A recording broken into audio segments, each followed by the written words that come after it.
రాజరిక నవాబు సంస్థానాలను భారతదేశంలో విలీనం చేయడానికి విశేష కృషి చేసిన ఘనత సర్దార్ వల్లభాయ్ పటేల్కు దక్కుతుందని చిత్తూరు ఎంపీ దగ్గుమల్ల ప్రసాదరావు పేర్కొన్నారు. చిత్తూరు గాంధీ విగ్రహం నందు నిర్వహించిన సర్దార్ వల్లభాయ్ పటేల్ 150వ జయంతి కార్యక్రమానికి చిత్తూరు ఎంపీ దగ్గుమల్ల ప్రసాదరావు, జిల్లా collector Sumit Kumar, Chittoor MLA Gurajala Jaganmohan, CUDA chairman Katari Hemalatha, నగర మేయర్ ఆముదా సర్దార్ వల్లభాయ్ పటేల్ చిత్రపటానికి పూలమాలలు వేశారు. ర్యాలీని ప్రారంభించారు. అనంతరం ఎంపీ మాట్లాడుతూ సర్దార్ వల్లభాయ్ పటేల్ స్వాతంత్ర సమరయోధుడని, స్వాతంత్రం అనంతరం రక్తం చిందించకుండా చర్చల ద్వారా కాశ్మీర్, హైదరాబాద్లలో కొనసాగిన రాచరిక సంస్థానాలను భారతదేశంలో విలీనం చేయడానికి విశేష కృషి చేశారన్నారు. భారతదేశ తొలి హోంమంత్రిగా పనిచేస్తారని చరిత్రకారులు తక్కువ శాతం పాఠ్యపుస్తకాలలో రాయడం ద్వారా విద్యార్థులకు సర్దార్ వల్లభాయ్ పటేల్ గొప్పతనం ప్రచారంలోకి రాలేదన్నారు. భారత ప్రధాని నరేంద్ర మోడీ గుజరాత్లోని వడోదరాలో సర్దార్ వల్లభాయ్ పటేల్ ఐక్యత విగ్రహం ఏర్పాటు చేశారన్నారు.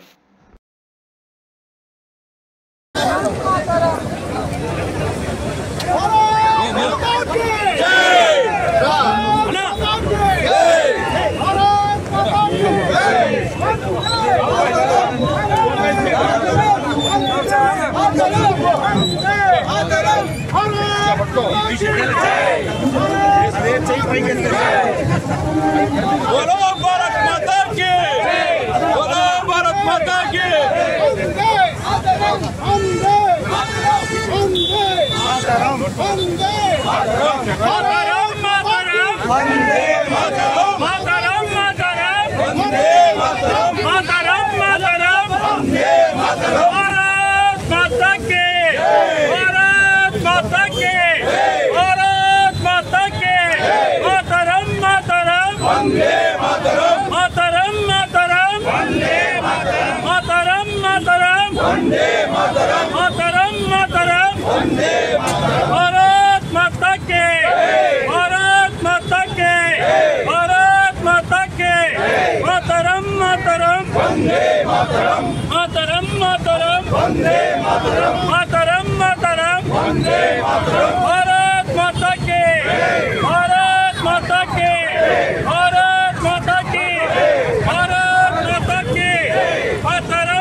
స్వాతంత్ర ఉద్యమంలో ఉన్న దేశ నాయకులు చాలా మంది పేర్లు తెలుసు, కానీ మహానుభావుడైన సర్దార్ వల్లభాయ్ పటేల్ పేరు చాలా తక్కువ మందికి తెలుసు. ఎందుకంటే మన చరిత్ర రాసినప్పుడు చరిత్రకారులు ప్రథమంగా ఉన్న 4-5-10 మంది గురించి రాశారు, కానీ సర్దార్ వల్లభాయ్ పటేల్ గారి గురించి రాయడం చాలా తక్కువ రాశారు. అందువల్ల మన పాఠ్యాంశాల్లో రాలేదు.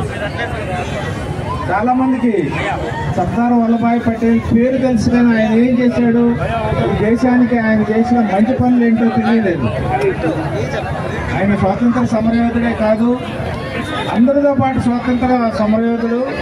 దాంతోపాటు 1947లో స్వాతంత్రం వచ్చిన తర్వాత జరిగిన పరిణామాల్లో ప్రథమ హోంమంత్రిగా ఉంది. ఆయన ఈ దేశానికి ఆయన కంట్రిబ్యూట్ చేసింది చాలా ప్రాముఖ్యమైనది. దానిలో ప్రథమంగా ఈ సందర్భంగా మాట్లాడుకోవడంతో ఒక విషయం, స్వాతంత్రం వచ్చిన నాటికి దేశం మొత్తం కూడా చిన్న ప్రిన్స్లీ స్టేట్స్ అంటారు. అంటే కొంతమంది నిజాం లాంటి రాజులు, తర్వాత నార్త్లో కొంతమంది రాజులు ఈ దేశంలో స్వాతంత్రం వచ్చిన యూనిఫైడ్ దేశంలోకి రావడానికి సిద్ధంగా లేరు. మిగతా వాళ్ళందరూ వచ్చారు, మనం స్వాతంత్రం ప్రకటించుకున్నాం, కానీ వాళ్ళు రావడానికి సిద్ధంగా లేరు. అట్లాంటి రాజుల్ని కన్విన్స్ చేసి అట్లాంటి ప్రిన్సుల్ని అట్లాంటి కింగ్స్ని కన్విన్స్ చేసి వాళ్ళందరినీ కూడా భారతదేశంలో యూనిఫై చేసిన ఘనత సర్దార్ వల్లభాయ్ పటేల్ గారికే దక్కుతుంది. ఆ రోజు ఆయన చేయగలిగాడు కాబట్టి ఈరోజు మనకి రాజులు కానీ కింగ్స్ కానీ ఆ రాజ్యాలు చెంచనే లేవు. మనకి ప్రథమ ఉదాహరణగా చూస్తే మనకి హైదరాబాద్లో ఉన్న నిజాము కింగ్ కథ అది కూడా, తర్వాత అలాగే కాశ్మీర్కి సంబంధించిన కింగ్ కూడా సర్దార్ వల్లభాయ్ పటేల్ గారు చేసిన సంప్రదింపుల ద్వారా ఎక్కడా కూడా రక్తపాతం జరగకుండా భారతదేశంలో యూనిఫై అయింది. సో కాబట్టి ఆ మహానుభావుని తలుచుకుంటూ ఆయన గురించి మీకు ప్రధానమంత్రి గారు ఆల్రెడీ గుజరాత్లో పెద్ద విగ్రహం కూడా పెట్టారు. ఆయన యొక్క ప్రాముఖ్యతను తెలియజేస్తూ భారతదేశం అంతా కూడా ఎన్డీఏ ప్రభుత్వం తర్వాత ప్రజలందరూ కూడా ఆయన ప్రాముఖ్యతను తెలుసుకోవాలని చెప్పి యూనిటీ మార్చి మనం ఈరోజు చేస్తున్నాం.